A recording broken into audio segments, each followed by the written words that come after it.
Hi hello అందరికీ నమస్కారం. Welcome to Pushyami talks. ఎలా ఉన్నారండి అందరూ? నేనైతే చాలా అంటే చాలా బాగున్నాను. మీరందరూ కూడా ఇంకా ఇంకా బాగుండాలని మనస్ఫూర్తిగా కోరుకుంటున్నాను. ఈ రోజైతే చాలా పనులే పెట్టుకున్నానండి. అందుకని తెల్లవారుజామున లేచేసి వంట అది చేసేసి టిఫిన్లు అవి చేసేసి క్యారేజీలు అవి కట్టేసి ఇంటి పని అంతా కంప్లీట్ అయ్యేసరికి ఆల్మోస్ట్ మార్నింగ్ 11 అయిపోయిందండి. ఎంత త్వరగా పని చేద్దాం అనుకున్నా సరే ఇంచుమించు మార్నింగ్ 10:30, 11 అవుతుంది పని అంతా అయ్యేసరికి. ఈరోజు కిరాణా సరుకులు ఉండేటటువంటి అలమార అయితే సర్దానండి. దాని కింద పేపర్స్ అవి తీసేసి ఈ పక్కన కార్డ్బోర్డ్ డబ్బాలు అయితే వేసేసుకున్నానండి. సాధారణంగా కిరాణా సామాన్లు అనేవి నేను ఎప్పుడూ కూడా 20వ తారీఖు నుంచి 25 లోపే తెచ్చుకుంటాను. ఎందుకంటే అప్పుడే మనకి డీమార్ట్కి అది వెళ్తే కనుక కొంచెం బిల్లింగ్కి తక్కువ మంది ఉంటారు కాబట్టి ఎక్కువగా అప్పుడే తేటానికి ఇష్టపడతానండి. ఈలోపు మిగిలి ఉన్నటువంటి కిరాణా సరుకులు అన్నీ కూడా కంప్లీట్ అవ్వాలి అని చెప్పేసి అనుకుంటాను. కానీ ఈసారి 9వ తారీఖునే తెచ్చుకోవాల్సి వచ్చింది. అంటే నెక్స్ట్ మండే నుంచి పిల్లలకి హాఫ్ డేస్ కదండి. అంటే 10th క్లాస్ ఎగ్జామ్స్ స్టార్ట్ అవుతున్నాయి కదా. అప్పటి నుంచి పిల్లలకి హాఫ్ డేస్ స్కూల్స్ అయితే ఇస్తారు కదా. ఇక అప్పుడైతే మాత్రం డీమార్ట్కి వెళ్ళడం కొంచెం కష్టమేనండి. ఎందుకంటే మధ్యాహ్నం 12:30 అయ్యేసరికి పిల్లలైతే ఇంటికి వచ్చేస్తారు కదా. పిల్లల్ని తీసుకుని డీమార్ట్కి వెళ్ళామనుకోండి, మన బడ్జెట్లో అంటే మనం 2,000 రాసుకున్నాం అనుకోండి, 4,000 ఖచ్చితంగా అవుతుందండి పిల్లలతో డీమార్ట్కి వెళ్తేనే. వాళ్ళకి అవసరం ఉన్నవి, అవసరం లేనివి, అందంగా కనిపించినవి అన్నీ కూడా తీసేస్తూ ఉంటారు. చెప్తే వినరండి. అలా అని చెప్పి షాపింగ్ మాల్స్లో అది కొంచెం గట్టిగా మనము చెప్పలేము. దానికన్నా వాళ్ళని తీసుకెళ్లకుండా ఉండడమే మేలు. వాళ్ళకి ఏం కావాల్సినా కూడా ఆల్మోస్ట్ మనకు తెలుస్తుంది కాబట్టి మనమే కొంటూ ఉంటాం కదా. ఎప్పుడో ఒకసారి తీసుకెళ్ళినా ప్రతి నెల తీసుకెళ్లాల్సిన అవసరం ఉండదండి. ఇక నేనైతే నా బడ్జెట్ ప్లాను కిరాణా సరుకులకి ఎలా వేసుకుంటాను అనేది మీ అందరికీ సరదాగా షేర్ చేస్తున్నాను. ఎవరికైనా నచ్చి వీడియో బాగుంది, అవసరం ఉంది అనుకుంటే సబ్స్క్రైబ్ చేసుకుని సపోర్ట్ చేయండి. అలాగే ఒక చిన్న లైక్ ఇచ్చి వీడియోని మరింత ముందుకు తీసుకెళ్ళండి. వీడియోపై మీ అభిప్రాయాన్ని నా కామెంట్ సెక్షన్లో తెలియజేయండి. వీడియోస్ నచ్చుతున్నట్లయితే మీ ఫ్రెండ్స్ అండ్ ఫ్యామిలీకి కూడా షేర్ చేసి సపోర్ట్ చేయండి. ఇక డీమార్ట్కనే కాదండి, ప్రతి నెల కిరాణా సామాను ఎక్కడి నుంచి తెచ్చినా సరే నేను ఒక లిస్ట్ అనేది ప్రిపేర్ చేసుకుంటాను. ఇంట్లో ఉన్నవి ఆల్మోస్ట్ నేను తీసుకురానండి. ఇంట్లో ఆల్రెడీ ఉంటాయి కాబట్టి అవి కంప్లీట్గా అయిన తర్వాతే తీసుకొద్దాము అనుకుంటాను. ముందే తీసుకొచ్చేసామనుకోండి, ఇవి ఇంకా అలా వెనక్కి వెళ్ళిపోతాయి. మనం తెచ్చుకునే వాడేస్తూ ఉంటాం కదా. అందుకని ఎప్పుడూ కూడా కిరాణా సామాన్లు ఏంటి, ఫ్రూట్స్ ఏంటి, వెజిటేబుల్స్ ఏంటి అన్నీ కూడా కంప్లీట్ అయిపోయిన తర్వాతే తెచ్చుకుందామని నేనైతే ప్రయత్నిస్తూ ఉంటాను.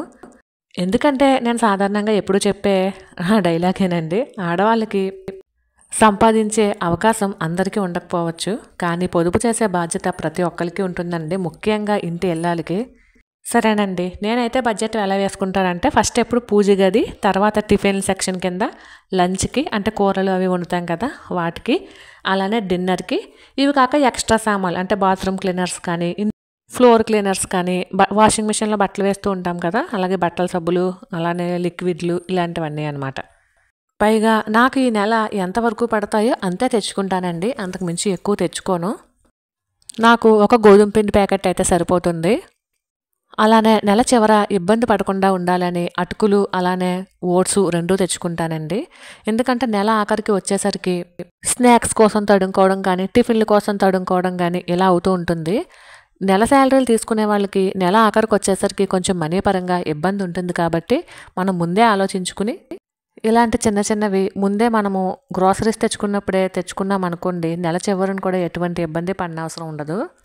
ఇక ఇదిగోండి, ఈ విధంగా నేను లిస్ట్ అయితే ప్రిపేర్ చేసుకున్నాను. దేవుడి సామాన్కని, కిచెన్లో కావాల్సినవి, అలానే టిఫిన్లకి, లంచ్లకి, డిన్నర్కి, ఇవి కాకుండా ఎక్స్ట్రా అంటే టాయిలెట్ క్లీనర్స్ ఆల్రెడీ చెప్పాను కదండి, ఇవన్నీ కూడా ఇట్లా ఈ విధంగా లిస్ట్ అయితే ప్రిపేర్ చేసుకున్నాను. నేను ఆల్రెడీ డీమార్ట్ నుంచి సామాన్లు అయితే తెచ్చేసానండి. వేటికి ఎంత పడిందో ఒకసారి దీని మీద వేసి చూపిస్తాను. మేము ఇద్దరు వెళ్ళామండి, నేను నా ఫ్రెండ్ వెళ్ళాము. ఇద్దరం కలిపి ఒకే బిల్ చేసాము. ఎవరికి వాళ్ళు తర్వాత విడిగా ఎవరి సరుకులు వారు విడిగా తీసేసుకున్నామండి. ఇలా ఇద్దరు వెళ్ళి తెచ్చుకోవడం వలన ఏమవుతుందంటే బిల్లు ఎక్కువైనా సరే ఎవరిది వాళ్ళకి కేటాయించేసుకున్నాం అనుకోండి, మనకి ఏ వస్తువులు కావాలో మనకు అంతే బిల్ అవుతుంది, అలానే వాళ్ళకి ఏ వస్తువులు కావాలో అంతే బిల్ అవుతుంది. కాకపోతే మనం ఎక్స్ట్రా తెచ్చుకుంటాం కదండి, 1+1 ఆఫర్స్ ఇలా ఉంటాయి కదా, అవి మనకి బెనిఫిట్ అనమాట. నాకు ఈ మొత్తం కిరాణా సామాన్కి 3,159 రూపాయలు అయ్యిందండి. నా బడ్జెట్ 3,000, నేను 3,000కే వేసుకున్నానండి. కాకపోతే 159 రూపాయలు ఎక్స్ట్రా అయ్యింది. ఇద్దరం షాపింగ్ చేసామని చెప్పాను కదండి, దానికి వచ్చేసి 5,386 రూపాయలు అయ్యిందండి. అంటే తను కిరాణా సామాన్ ఏమీ తీసుకోలేదండి, 1+1 ఆఫర్స్ ఇట్లా ఉంటాయి కదా, అవే తీసుకునింది. అందులో ఒకటి నేను తెచ్చుకున్నాను, ఒకటి తను తీసుకునింది అనమాట. టిఫిన్ సెక్షన్ అయిపోయిన వెంటనే మనకి కావాల్సింది టీ కదండి, అందుకని టీ పొడి, పంచదార అంతే, కేజీ ప్యాకెట్ సరిపోతుందండి నెలకి. అలానే టీ పొడి అండి, ఒక అరకిలో ప్యాకెట్ అనమాట. అలానే ఇవి వచ్చేసి టాయిలెట్ క్లీనర్సు, అలాగే వాషింగ్ మిషన్లోకి వాషింగ్ పౌడరు, అలానే గిన్నెల సబ్బులు, పేస్టు, ఒంటి సబ్బులు, బ్రష్లు ఇవన్నమాట అండి. ఇవేమో తాలింపు సామాన్లు అండి. ఇదిగోండి నా టిఫిన్ సెక్షన్ అంటే ఇది. అంటే మొత్తం ఇడ్లీ పప్పు, పెసరపప్పు అన్నీ కూడా ఉన్నాయండి. అలానే ఇక ఇది వచ్చేసి టీక్ అండి, టీ పొడి, అలానే పంచదార. మేము కాఫీ తాగం కాబట్టి కాఫీ పొడి అయితే తేలేదు. ఎప్పుడైనా కావాల్సిన ఇన్స్టెంట్ ప్యాకెట్లు 2 రూపాయలు ఉంటాయి కదా, అవి తెచ్చుకుంటాము. ఇంకా ఇవి వచ్చేసి టాయిలెట్ క్లీనర్స్, అలానే డెటాలు, గిన్నెల సబ్బు ఇవన్నమాట. ఇక ఇవి వచ్చేసి పూజ సామానం అండి. అలానే బాస్మతి రైస్ ఎప్పుడు కూడా 1 కేజీ తెచ్చుకుని పెట్టుకుంటాను. నెలలో 2 సార్లు బిర్యానీ వండుకున్నా సరే కేజీ బాస్మతి రైస్ అయితే మాకు సరిపోతుందండి. అలానే 1 కేజీ ఏమో మినపగుళ్ళు, అర కేజీ ఏమో వచ్చేసి తొక్క మినపప్పు తెచ్చుకుంటానండి. వారానికి 1 గ్లాస్ చొప్పున 4 వారాలకి 4 గ్లాసులు ఇడ్లీ రవ్వకైతే సరిపోతుందండి, అది ఇడ్లీ పప్పుకైతే సరిపోతుంది. అలానే తొక్క మినపపప్పు ఉంది కదండి, అదేమో వచ్చేసి నేను దోశలకు వేస్తానండి, అరకిలో తెచ్చుకుంటాను, 2 గ్లాసులు వస్తుంది.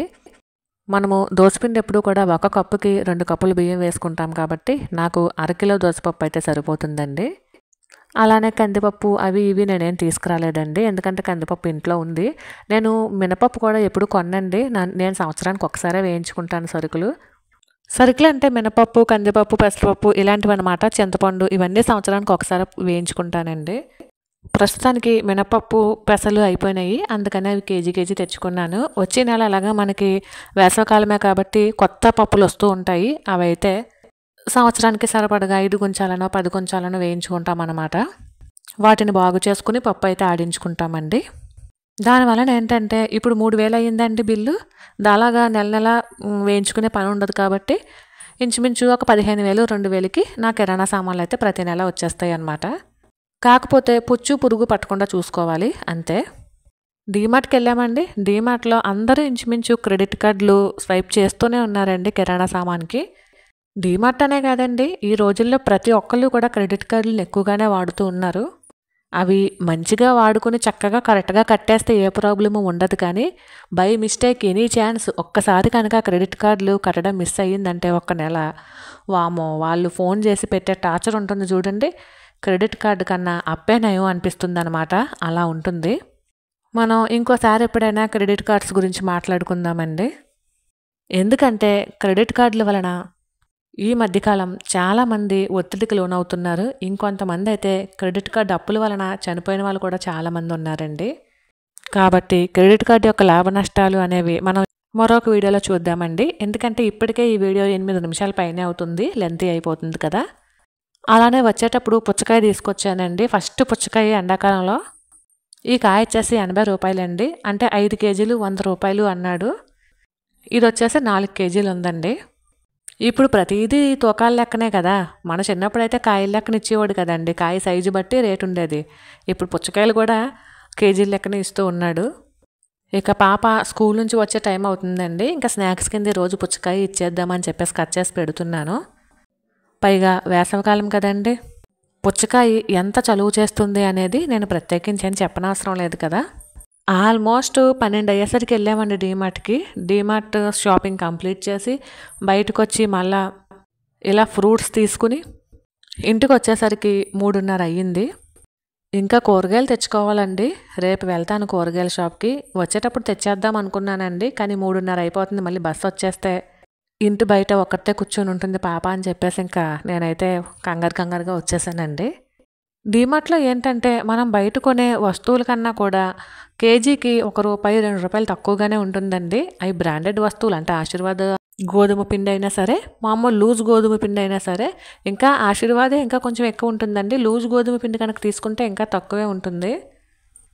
డీమార్ట్లో మనం ఈ విధంగా మనకి అవసరమైనటువంటి వస్తువులు తీసుకుంటే కొంచెం బెనిఫిటేనండి, కానీ ఇంకో మైనస్ కూడా ఉంది. ఎందుకంటే అక్కడ ఆఫర్స్ మీద ఆఫర్స్ కనిపిస్తూ ఉంటాయి. అలానే అవసరమైన వస్తువులు, అనవసరమైన వస్తువులు చాలా కనిపిస్తూ ఉంటాయండి. వాటన్నిటికీ అట్రాక్ట్ అవ్వకుండా మనకేం కావాలో అవే తెచ్చుకుంటే మనం అనుకున్న బడ్జెట్లో డీమార్ట్ షాపింగ్ దిగ్విజయంగా కంప్లీట్ చేయొచ్చండి. అలా కాకుండా మనకి అవసరం ఉన్నాయి, అవసరం లేనివి ఒకసారి చూద్దాము అని చెప్పి వెళ్ళి చూడటము, తీరా చూస్తే అది నచ్చడము, మన ఇంట్లో డెకార్ ఐటమ్ ఏదో చూసామండి, బాగుంది అనిపించింది, అది మన ఇంట్లో పలానా చోట ఫిక్స్ చేయాలి అని చెప్పి అనిపిస్తుంది. వెంటనే చిటికి వేసినంత ఈజీగా కొనేస్తాము, తీసుకొచ్చి ఇంట్లో పెట్టేస్తాము. మన బడ్జెట్ ఎంత, ఉదాహరణకండి ఒక 5,000 అనుకుందాము. కానీ ఇలా డెకార్ ఐటమ్స్ లేదంటే 1+1 ఆఫర్స్ అంటే ఇద్దరు ముగ్గురు వెళ్ళి షాపింగ్ చేసి కొనుక్కుంటే అది బెనిఫిట్టే. అలా కాకుండా సింగిల్గా వెళ్ళి 1+1 ఆఫర్ కదా, ఒక 10-15 రూపాయలు తగ్గుతుంది కదా అని చెప్పేసి 1+1 తీసుకుంటామండి. అది మనకి అప్పుడు బెనిఫిట్గానే కనిపిస్తుంది. కానీ ఇంటికి వచ్చిన తర్వాత ఎక్కువైపోతుంది కదా, వాళ్ళేమో ఇప్పుడు 1కి 10 కొనుక్కుంటామండి ఆఫర్స్లో ఉన్నాయి అని చెప్పి. మళ్ళీ ఇలాంటి ఆఫర్ రాదని చెప్పేసి కేజీ కొనుక్కునే చోట 2 కేజీలు కొనుక్కుంటే మనకి వాడడానికి కూడా అవకాశం ఉండదు కదా. తీరా రెండో నెల కూడా అవే మనం సెల్ఫ్లో పెట్టో ఫ్రిడ్జ్లో పెట్టో వాడామనుకోండి, పుచ్చు పురుగు పట్టేస్తుంది కదా. ఆ విధంగా డీమార్ట్లో మనీ వేస్ట్ అవుతుందండి. ఇవన్నీ దృష్టిలో పెట్టుకుని డీమార్ట్లో షాపింగ్ చేస్తే ఖచ్చితంగా మనం బయట చేసిన షాపింగ్ కన్నా తక్కువే అవుతుంది. మరైతే ఇదేనండి వాళ్ళ వీడియో. ఈ వీడియో మీకు నచ్చినట్లయితే please like, share and subscribe. మరొక వీడియోతో మళ్ళీ కలుసుకుంటాను. అంతవరకు ఉంటాను. Thank you for watching. Bye.